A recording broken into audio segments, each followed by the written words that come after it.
So friends, हम आज जो हमने मैसेज पोस्ट किए हैं ग्रुप में उनको एक्सप्लेन करेंगे, उन पे चर्चा करेंगे। एक महर्षि का कोट था, it is false to speak of realisation. Realisation के विषय में बोलना, बोध के विषय में बोलना ही फॉल्स है, गलत है। What is there to realise? Realise करने के लिए क्या है? The real is as it is always. जो वास्तविकता है, रियलिटी है, वो तो हमेशा वैसी है, तो उसको रियलाइज क्या करना? वो तो जैसी की तैसी है। We are not creating anything new और achieving something which we did not have before. हमें करना क्या है? यदि हमको कुछ नई चीज अचीव करनी है जो हमारे पास पहले नहीं थी, तब तो हम कह सकते हैं कि we have to realise, there is something to realise. But ऐसा नहीं है। रियलिटी हमेशा है और जैसी है वैसी ही है। The illustration given in books is this. Books में, किताबों में ये इलस्ट्रेशन, उदाहरण दिया जाता है। We dig a well and create a huge pit. हम एक कुएं को खोदते हैं और बहुत बड़ा गड्ढे का को क्रिएट करते हैं, गड्ढे का निर्माण करते हैं। We the space in the pit और well has not been created by us. जो कुएं का स्पेस है या उस गड्ढे का स्पेस है, वो हमने क्रिएट नहीं किया। We have just remove the earth which was filling the space there. हमने केवल उस गड्ढे में जो मिट्टी थी या उस कुएं में जो मिट्टी थी जिसने उस स्पेस को भरा हुआ था, उसको रिमूव किया।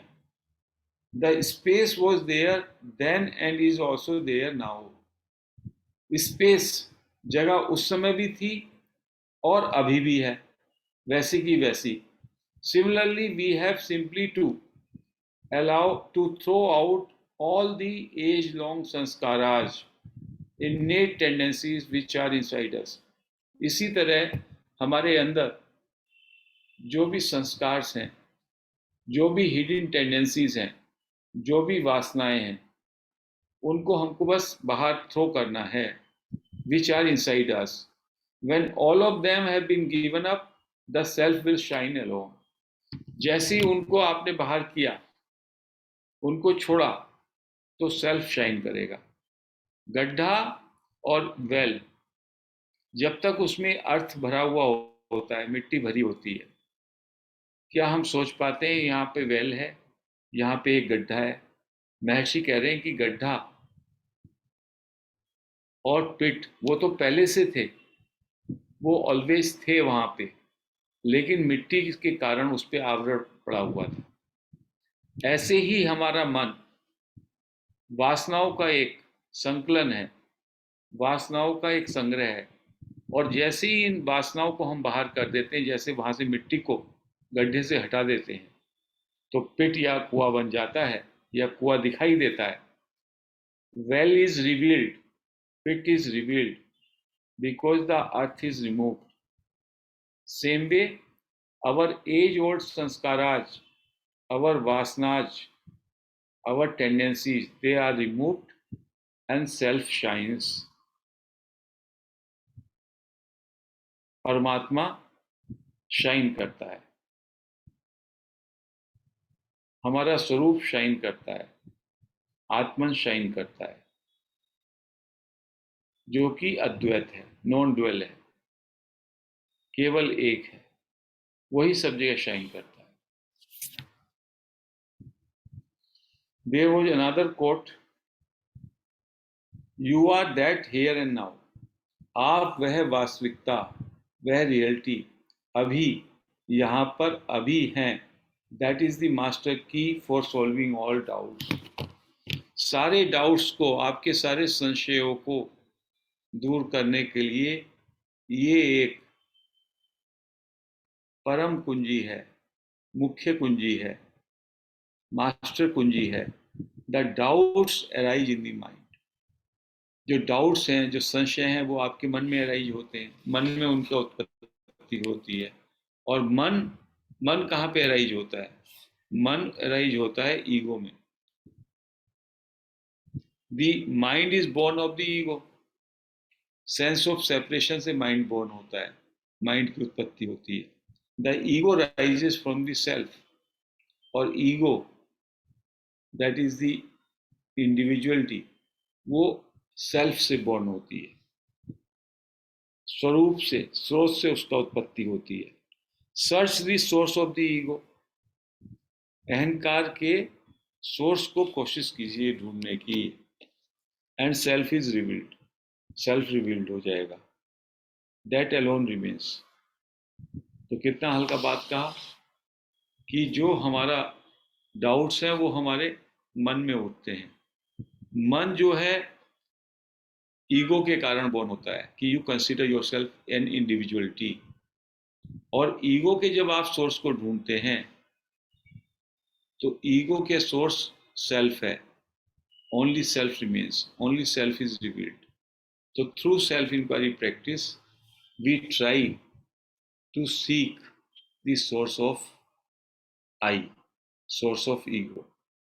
Once we persistently search from where the I is arising, the I vanishes and only source shines, which is non-dual Brahman, which is that reality, which is always there. But because of our ignorance, we are not able to be in our Swarupa, to realize that reality is there, like a pit is there, like a well is there. But earth is removed, then you know, pit is revealed, well is revealed. So our mind is removed, self will shine. And what is the way out? Seek the source of mind. Seek the source of mind, the mind will vanish. Mind का नाश हो जाएगा. Only self will shine. There is some question answer. Direct perception is ever present experience. जो हम प्रत्यक्ष दर्शन करते हैं वो एक हमेशा महसूस होने वाला अनुभव होता है. God himself is known as directly perceived. ईश्वर को भी हम प्रत्यक्ष दृष्टि के माध्यम से, प्रत्यक्ष दृष्टि से जानते हैं. It does not mean that he appears before the devotee with 4 arms. Unless the realization be eternal, it cannot serve any useful purpose. कहते हैं कोई वो 4 हाथों वाला भगवान उस तरह से रिवील नहीं करता, ना उसका वो मतलब है. जब तक हमारा जो रियलाइजेशन है, हमारा जो बोध है, वो शाश्वत नहीं होगा, उसका कोई उद्देश्य सर्व नहीं करेगा. ये लोगों को भ्रांति होती है, मुझे बोध हो गया, I am awakened, I have realized the God, I have seen the God. ये सारी सारी भ्रामक स्थिति है. महर्षि कह रहे हैं, Can the appearance with 4 hands be eternal realization? 4 भुजाओं वाले ईश्वर को देखने से क्या आप मान सकते हैं कि ये शाश्वत बोध है? नहीं मान सकते. It is phenomenal and illusory. ये केवल एक ऑब्जेक्टिव है, भौतिक है, और ये क्षणिक है, ये भ्रामक है. यदि किसी ने देखा कि मुझे 4 भुजाओं वाले विष्णु के दर्शन हुए, महर्षि कह रहे ये भ्रामक है. There must be a seer. एक देखने वाला दृष्टा होना चाहिए. The seer alone is real and eternal. जो देखने वाला दृष्टा है केवल वही वास्तविक है, वही शाश्वत है. Let God appear as the light of a million suns. ईश्वर को चमकने दो, ईश्वर को प्रस्तुत होने दो जैसे कि कोटि सूर्यों का प्रकाश होता है. इज इट प्रत्यक्ष? क्या ये प्रत्यक्ष है? To see it the eyes, the mind etcetera necessary. उसको देखने के लिए चार भुजाओं वाले ईश्वर को देखने के लिए आपको आंखें चाहिए, मन चाहिए. It is indirect knowledge. ये अप्रत्यक्ष ज्ञान है. Whereas the seer is direct experience. जो दृष्टा है वो प्रत्यक्ष अनुभव है. द सीयर अलोन इज प्रत्यक्षा. All other perceptions are only secondary knowledge. केवल जो सीयर है, आपका अंदर जो दृष्टा है, केवल वही वास्तविक और प्रत्यक्ष ज्ञान है. बाकी सब परोक्ष ज्ञान है. जैसे चार भुजाओं के ईश्वर को आपने देखा, वो भी परोक्ष ज्ञान है. ज्ञान चक्षु does not mean that it is an organ of perception like the other sense organs. So long as there is a subject and also an object, it is only relative knowledge. कहते हैं ज्ञान चक्षु कोई organ नहीं है जैसे कि और इंद्रियां हैं. कहते हैं जब तक एक सब्जेक्ट है तब तक एक ऑब्जेक्ट है, और ये सब्जेक्ट ऑब्जेक्ट का जो खेल है वो रिलेटिव नॉलेज का है, वो एब्सोल्यूट नॉलेज का नहीं है.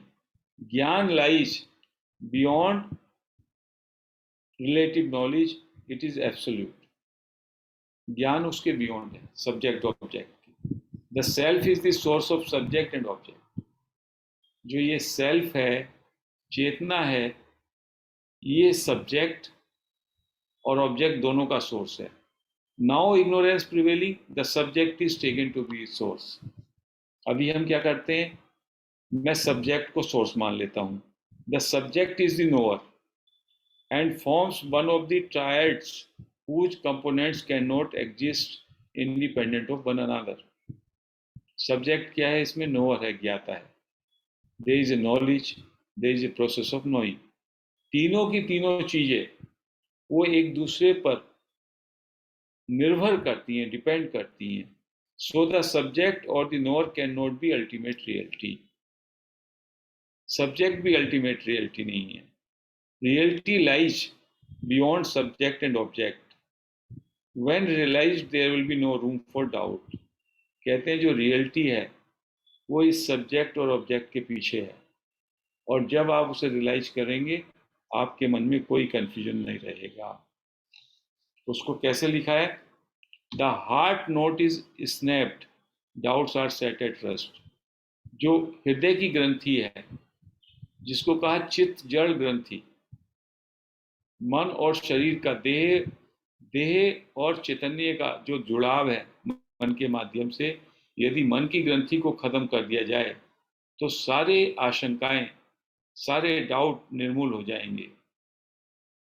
दैट इज कॉल्ड प्रत्यक्ष and not what you are thinking of. प्रत्यक्ष का मतलब यही है, आपकी मन ग्रंथि, आपकी जो हार्ट की नोट है, हृदय ग्रंथि खत्म हो जाए. अविद्या नाश इज अलोन सेल्फ रियलाइजेशन. अज्ञान का नाश ही आत्मानुभूति है. सेल्फ रियलाइजेशन इज ओनली औपचारिका. Self realization is only a euphemism for elimination of ignorance. कहते हैं कि सेल्फ रियलाइजेशन जो है वो मात्र औपचारिकता नहीं है, ये इग्नोरेंस का रिमूवल है. When scriptures speak of seeing the seer and seeing God, what is the truth they mean? How to see the self? As the self is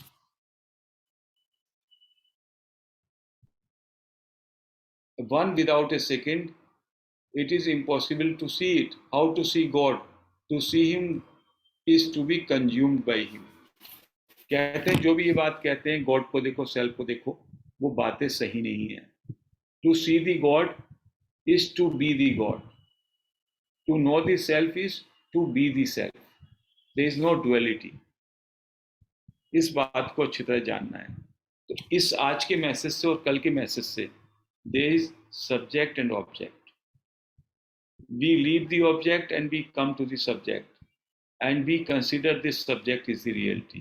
No, subject object, both of them are not real. Reality is the witness, the drashta, which is aware of subject also and object also, which is aware of triads, knower, knowing and known। तीनों का जो play है उसके पीछे एक दृष्टा खड़ा है, विटनेस कॉन्शियसनेस खड़ा है, साक्षी खड़ा है, वही आप हो। चैतन्य खड़ा है, जिसमें which is like a screen, which is like a illumination, in whose presence everything is happening. There is a subject, there is an object, there is a knower, there is a known, and there is a process of knowing. Everything is happening in the presence of that witness. That is your nature, that is your swaroop. Just be there. So, you are the self, तो self को जानेंगे कैसे? You will be the self by being the self. Self हो जाएंगे। जब self हो जाएंगे तो सेल्फ को कैसे जानेंगे? अवेयर हो जाएंगे, केवल उसके विटनेस हो जाएंगे, दैट इज ऑल। विटनेस में जाएंगे। ऐसा नहीं है जैसे हम इस गिलास को मैं जान रहा हूं, not like that. That is becoming self aware, becoming totally absorbed into that self, because that is your true nature।